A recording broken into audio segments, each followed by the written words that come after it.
पर हम जानबूझकर ये बच्चों की तस्वीरें दिखा रहे हैं, क्योंकि बहुत दुनिया में जो लोग इज़राइल समर्थक हैं, हमारे देश में भी होंगे, तो वो ये तस्वीरें देखकर तय कर सकते हैं कि क्या ये हिजबुल्लाह के मिलिशिया के या मिलिटेंट ग्रुप के लोग होंगे? क्या ये बच्चे हथियारबंद दस्ते के सदस्य थे? जिन बच्चों को एक दिन में बमबारी, बल्कि हर रोज वहां से तस्वीरें आ रही है, जो आंकड़े आए कि लगभग ईरान वॉर शुरू होने के बाद लगभग 1700 लोग मारे गए, और अलग-अलग एजेंसियों के हवाले से कहा जा रहा है इसमें 1100 से 1200 वो हैं जिनका हिजबुल्लाह से कोई रिश्ता नहीं। ईरान का प्रॉक्सी होने से कोई रिश्ता नहीं, और इजराइल पर हिजबुल्लाह की तरफ से किए जा रहे हमले से कोई रिश्ता नहीं, सिविलियन लोग हैं।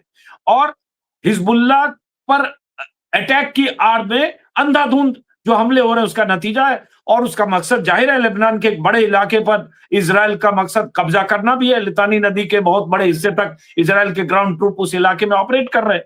तो इसका एक दूरगामी मकसद भी है क्या बॉबी नकवी साहब?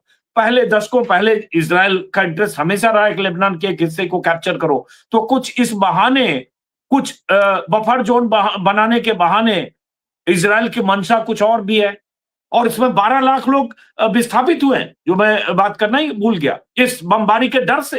देखिए, इसमें एक लेबनान और इजराइल के बीच में एक यूएन मैंडेटेड बफर जोन पहले से ही बना। इस जंग के शुरू होने के बाद उन्होंने क्या किया है कि लेबनान में जो लितानी नदी है वहां तक इजराइल ने कब्जा कर लिया है। उनका कब्जा करने का मंशा ये है कि परमानेंट जो है इजराइल की बॉर्डर को एडवांस करके और लेबनान के काफी एक बड़ी टेरिटरी के ऊपर कब्जा कर। देखिए, इसमें अगर हिजबुल्लाह मिलिशिया जो है उनसे उनकी लड़ाई है तो वो लड़ाई जो है वो सदर्न बॉर्डर तक सीमित होनी चाहिए, या ज्यादा से ज्यादा लितानी नदी तक सीमित होनी चाहिए, और वही बैटल ग्राउंड होना चाहिए।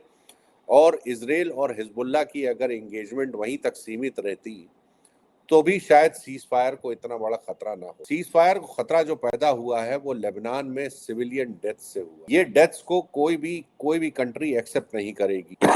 माफ कीजिएगा, इंटरनेशनल कम्युनिटी जो है इसको कई कंट्रीज का स्टेटमेंट आ चुका है। कल जब बमबारी शुरू हुई तो बेल्जियम के फॉरेन मिनिस्टर्स वहां मौजूद थे। जिस जगह बेरूत में मौजूद थे वहां से कुछ 100 मीटर दूर भारी बमबारी। तो ये पूरी दुनिया देख रही है। पूरी दुनिया जो है वो दो लोगों को देख रही है।